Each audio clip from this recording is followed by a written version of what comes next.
तीन बच्ची के मां हुस्नेरा बेगम 13 मार्च यानी कि बुधवार को घर के दुकान से लापता हो जाती है। बिस्तिवार को यानी कि वीरवार को उनके पति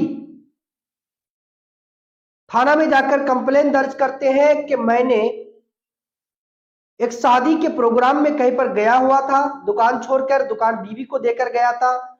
दुकान अमूमन जब भी हम घर में नहीं रहते थे तो बीवी ही चलाती थी। इसी तरह से मैं बीवी को दुकान छोड़कर रिश्तेदार के घर गया था मेहमानदारी में। इसी बीच में मेरी बीवी को समीम नाम के एक युवक किडनैप करके लेके चला गया है।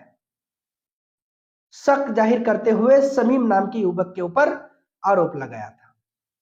फिर थाने में कंप्लेन दर्ज करते हैं। उसके बाद और सबसे बड़ी बात है कि यह लड़की 3 बच्ची के मां है, छोटे छोटे मासूम 3 बच्चा है औरत की। और फिर थाने में जाकर कंप्लेन दर्ज करते हैं। कंप्लेन दर्ज करने के बाद मीडिया कॉन्फ्रेंस करते हैं। हम मीडिया से संपर्क करते हैं और हम लोगों से मदद की गुहार लगाते हैं कि मेरी बीवी को किसी ने किडनैप करके लेके गया है। नाम भी बताते हैं समीम, और हम लोग उनको मदद करते हैं लड़की को ढूंढने में।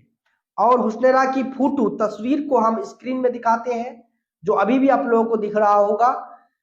और 3 दिन के अंदर हुस्नेरा पकड़ी जाती है, यानी कि वो छुप नहीं पाती है, क्योंकि मीडिया में उनका फोटो हम दे दिए थे। अब जो है वो पकड़े जाने के बाद उत्तर दिनाजपुर के रामगंज थाना का ये वाकया है, जो इस्लामपुर के अंदर आते हैं। लड़की तो पकड़ी गई है। अब थाना में जाकर वो इस्लामपुर थाने में आने के बाद बयान अभी तक दे रही है कि मुझे कोई किडनैप करके लेके नहीं गया था, मैं अपने मर्जी से जो है उनके साथ भाग गया था। अब मैं उन्हीं के साथ जिंदगी जीना चाहती हूँ। यही जानकारी निकल कर आया है। अब जो है हम लोगों ने लड़की को तो ढूंढ कर निकाला, लेकिन लड़की जब ये बयान देती है कि हमें किडनैप नहीं किया गया था, बल्कि हम अपने मर्जी से इस लड़का के साथ गए थे, तो अब कहने के लिए क्या बच जाते हैं। समाज है, समाज के दायरे में रहकर इस कानून का सामना करना होगा। अब यहां पर एक सवाल हम जरूर कहेंगे, एक लड़का, एक मर्द जब अपने पत्नी को छोड़कर दूसरा किसी लड़की के साथ भाग जाते हैं या फिर पत्नी को रखने से इनकार करते हैं, तो समाज क्या क्या आरोपें लगाते हैं मर्द के ऊपर, क्या क्या तंज कसते हैं। क्या वही आरोप, वही तंज उस औरत के ऊपर भी लगाए जाएंगे? एक लड़का अगर बीवी को नहीं रखना चाहे तो उनके ऊपर जो फाइन लागू किया जाता है, जो दैन मेहर के साथ साथ उनके ऊपर लड़की का पूरा जिंदगी जीने का जो एक कर्ज चढ़ाया जाता है, क्या उस लड़की के ऊपर भी वही कर्ज चढ़ाया जाएगा? क्या उनके ऊपर भी फाइन दर्ज किए जाएंगे कि तुम अपने पति को धोखा दिए हो और धोखे के बदले तुम्हें 10 लाख या 5 लाख रुपए जुर्माना देना पड़ेगा? क्या इस तरह का कानून बन सकते हैं? तभी जाकर दोनों बराबर होते हैं। कहता है ना कि लड़का लड़की बराबर है, लड़का लड़की का जो है बराबर हक है। तो फिर हक है तो इंसाफ में भी हक होनी चाहिए। एक लड़का अगर शादी करने के बाद एक लड़की को रखना नहीं चाहता है तो लड़का उसका कीमत अदा करते हैं पैसे देकर।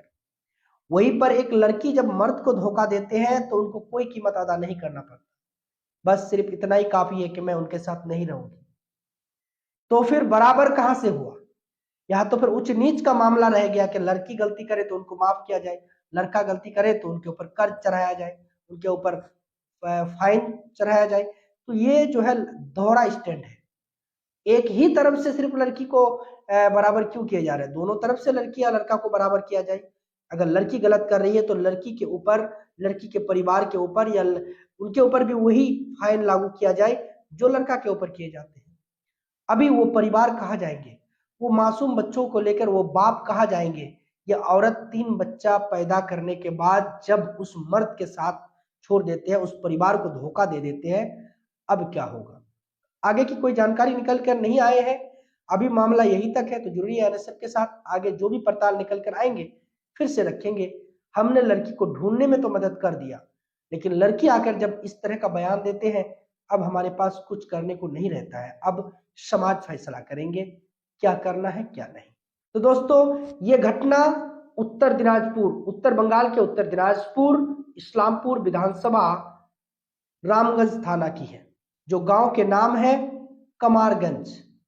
कमारगंज के नाम से गांव के नाम है, जहां पर यह घटना घटी है। और आगे की जानकारी विस्तार से सुनिए।